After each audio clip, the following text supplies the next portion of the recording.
Welcome back to the arena. I'm Michael Corrin, obviously. The Friday Rumble, but this week it's a bit of a different one. In one corner is Paige MacPherson, a bombshell from out east who takes no prisoners unless they really want to be taken prisoner.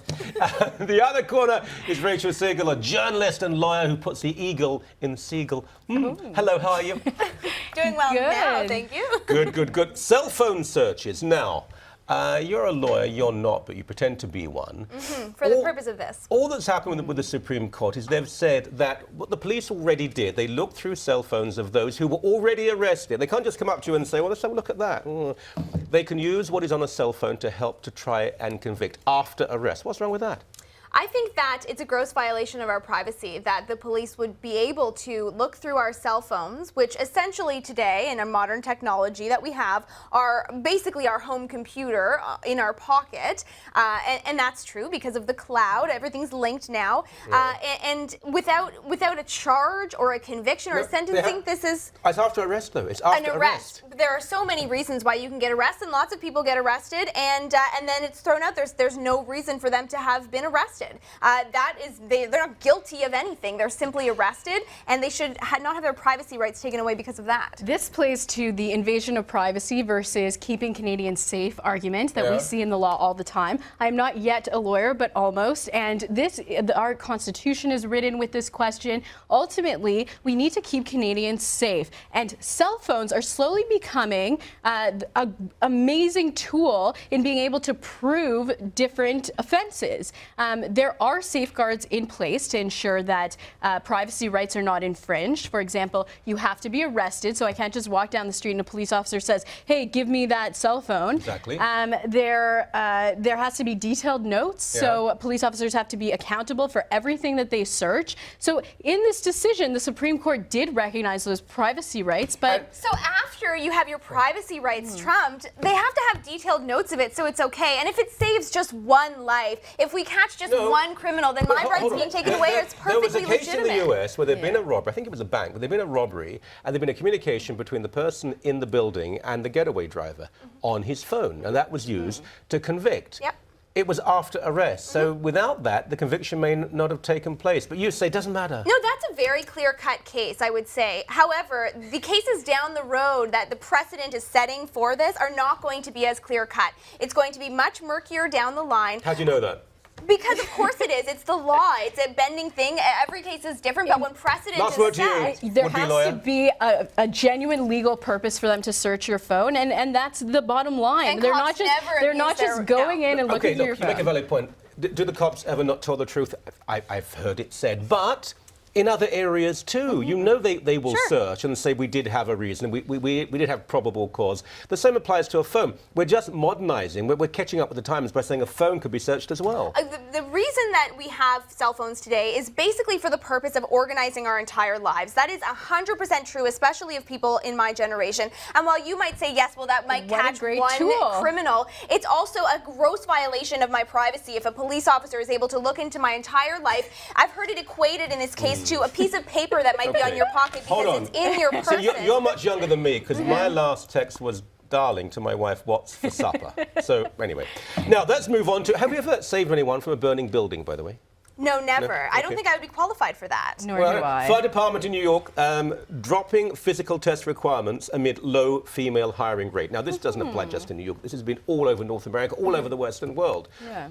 In the search for gender equality, which in some ways is desirable, but not essential, the requirements to be, in this case, a firefighter have been lowered. Now, maybe I'm just an old dinosaur, but if I'm in a building that's on fire, I think I'd rather have someone who can actually carry my huge bulk out of the building and not worry if that person is a woman, gay, ethnic minority, and if they can't do it, they shouldn't be there. Yeah, old, young, who cares? When you're in a burning building, you want to be able to be carried out of that burning building, and frankly, if you're not qualified to carry me out of the building, get out of the way and send somebody who is, because the building is literally on fire. I think that this is one of those things where, you know, they started this with saying, well, the requirements are the same, and this has happened, you know, we've seen it across North America. That for years, actually. The requirements, yeah, they're the same. So it doesn't matter if you're a man or a woman, but we're going to have quotas for women. We're going to try to hire more women. You know, I have a problem with quotas, but okay. But then then, frankly, they lower and they lower and they crumble away, all in the nature of equality. But sometimes equality, or this false idea of equality, which actually just isn't. It's an interesting point, because for the longest time, people said, no. Women have to also pass the same exams, the physical requirements as men. A lot of people said, is that really true? You see, for example, some women cops walking along, looks to be, with all due respect, like their dad's uniform. And well, it's true. We've all seen that. And in this case, now they're saying we're lowering the requirements, and many people are saying, I think you did some time ago. You've just only admitted it. Well, I think that there are some situations where women should be judged differently than their male counterparts. I think that in situations like this, where there is a physical requirement to complete the job, they should be held at the same standard as their male counterparts. Right. And we have to give credit to the fact that 57% of women do pass this test on their own at the same standard. So why would they change it? I wonder. Equality, Michael. Yeah. Women can be anything today, including the monarch. The Mayor of Victoria, who is a strange character, I think. She didn't swear an oath to the monarchy, and I mean, it's all rather foolish in a way, because she only won by 89 votes, and it could well be if there was another election she would lose it. But we're Canada. We have a monarch, not the British monarch, it's a Canadian monarch. Surely you believe in that?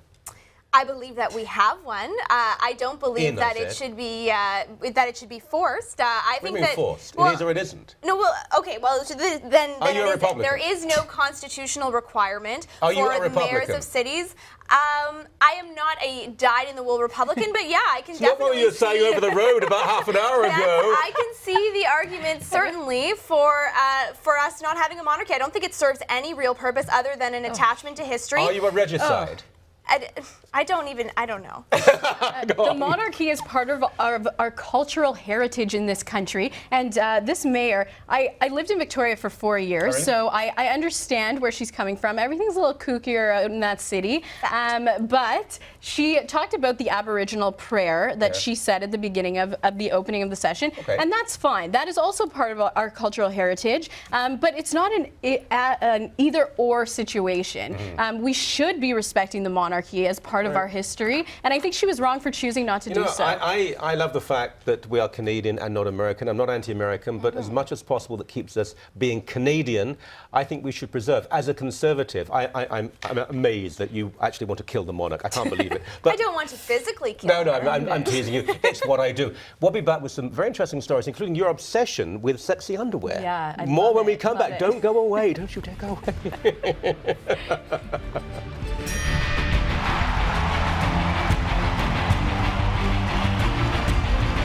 Welcome back to the Friday Rumble, and these two, they're very feisty, Rachael Segal and Paige MacPherson. And do you argue in your spare time as well? Is it just a professional thing? A little bit of both. Just for fun, yeah. Okay, good. Now, I mentioned your obsession with sexy underwear, and I'm not being sexist or patronising, because all week you've been walking around saying, I hate Victoria's Secret. What's wrong with you? I'm just trying to get a little bit of support on this issue, and I have yet to find it. What do you mean support? Is that a pun? No, it is not a pun. It has nothing to do with the story. I believe I have yet to find any opposition to the Victoria's Secret fashion show. I think that we have this terrible double standard when it comes to celebrities. We saw a couple of years ago Jennifer Lopez wearing this very low-cut green dress on the red carpet, and the amount of backlash she got from simply wearing that outfit, we'll see, there it is. And inappropriate for the place. Fine. Victoria's Secret, whatever it is, I've never actually seen where it. they wear a quarter of that dress. They're meant to be. They're meant to be. She was meant to be fully dressed. But it's an hour of almost naked women strutting down a catwalk, and I have not been able to find any opposition. Apparently, you don't have to watch. You do not have to watch. That's true. So that is your right and your liberty. I just think I was so shocked. My point is that I was so shocked that there was no opposition. There were no parent groups coming forward to oppose these women strutting down a catwalk almost naked on primetime television. I'm very enraged by this. It's a sales tactic. It works. I'm perplexed by the fact that many of my female friends will get together and watch the Victoria's Secret fashion show. I have no idea why, but they do. But it sounds kind of fun, right? It does sound a lot of fun, yeah. But I mean, you're similar age and fairly similar politics. Does that offend you? No, I don't find it offensive. It is objectifying women. It sure. is absolutely objectifying women. I think that Rachel made a good point offline to me about how Taylor Swift was there. Taylor Swift is an artist who caters toward young girls, I would say is her main demographic. She was there as a sort of ambassador at this event. That's kind of weird because I think that young children would be tuning in for that. But ultimately, no. I think it's something that's on TV. It's in the evening. If people don't want their kids to watch, they can turn it off. And if radical feminists like Rachael Segal don't want to watch, definitely. they can turn it off but as well. Also, these women go into the media before the fashion show and they talk about these diets that they're on and how much they're working out. One of them even claimed she was on a no solid food diet for 9 days before the show. Okay, and what this kind is a of good point. Yeah. That is a good point because what they do, again, you watch or you don't watch. I don't believe in trying to control what people wear at that level. But if they are living in an unhealthy manner to look like that, and teenage girls are saying, that's what I want to be, isn't that problematic? I mean, yeah, but that's the nature of the industry, and It I doesn't think matter. that it's. Is it right or wrong? Well, no, I think it's fine. I don't prescribe a right or wrong to it. It's the nature of the industry. It is what it is. If people want to partake in that industry, that's fine. And if parents want to stop their young girls from consuming that as best they can, then parents should. But when, I mean, we have 2 daughters. I mean, they're very intelligent, but the influences are difficult to combat. And it's true. This doesn't help in any way. Exactly. And I've never had to deal with this in any way in my family or community, but anorexia is an issue. Body image is an issue. I don't want to sound too puritanical here, but I mean, have we not moved on from this? No, I think that it is a little bit puritanical, and that's sort of not how I see things. I think that if people want to do that, that's fine. And if other forces in society would like to say, you know, whatever body type you have is fine, then that's how we solve the problem. I thought you'd support the Puritans because you want to cut off the head of the monarch. I assume you'd be Oliver Cromwell. Let's move on to prostitution. Now, there's a certain context and catalyst, which is Kathleen Wynne, the Ontario Premier, is challenging some of the proposed legislation about prostitution. I don't want to limit it to that. This is a fundamental debate about freedoms in society. Yeah. Prostitution, I believe, is never desirable. I know some people say there's nothing wrong. I believe there is something wrong with it. However, it's also inevitable. Our laws at the moment aren't so bad. I mean, try and govern it, but also we have to realize the fact it's going to happen.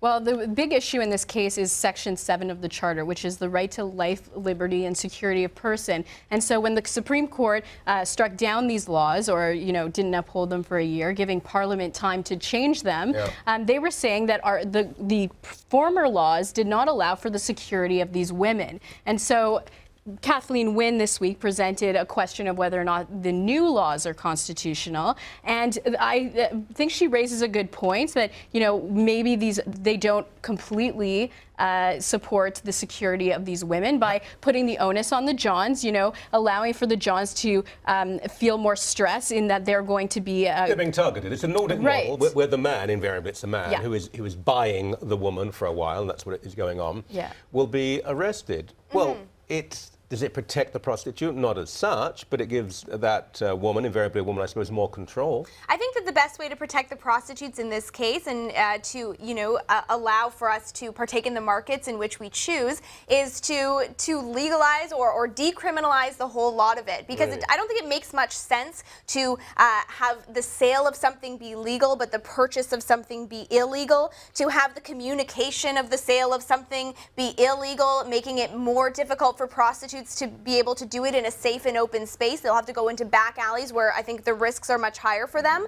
But on the Kathleen Wynne point, I actually think that it's sort of historic. I mean, I can see the constitutionality of the conservative legislation on this being questioned for sure. But I can see the leader of an advocacy group maybe raising this question publicly, not the premier of a province. Talk about could it possibly be that Liberal leader Kathleen Wynne isn't a huge fan and friend of Conservative Prime Minister Stephen Harper? Could it possibly be that? But you mentioned a certain contradiction. There is a contradiction, but then the law sometimes is not precise. I mean, it can be a shape rather than an angle. Prostitution does exist. Look, Holland, Amsterdam, where it's legalized, there's an attempt now to change that policy. You still have illegal prostitution in Holland because there are people who say, guess what, we don't want to pay that much income tax. We don't want to be inspected by a government health inspector. There's a certain form of perverse sex that's taking place, so they're outside of where the red light district is. There will always be illegal prostitution, even if you decriminalize. Well, that's a form of legalizing, to have those regulations on it. Last word to you. There are some aspects of this bill that do give women new constitutional rights that are good, and I think moving forward It'll be interesting what the courts say. We have covered prostitution, the monarchy, Victoria's Secret, and firefighters, and more. That's not bad. Hey, you two, thank you very, very much indeed. Thank you. And let us know what you think about that debate and the Rumble in general, and life in general. And visit our Facebook page, sunnewsfacebook.com, Sun News Network. Google me and Twitter and all that sort of palaver. Not more to come. Don't go away.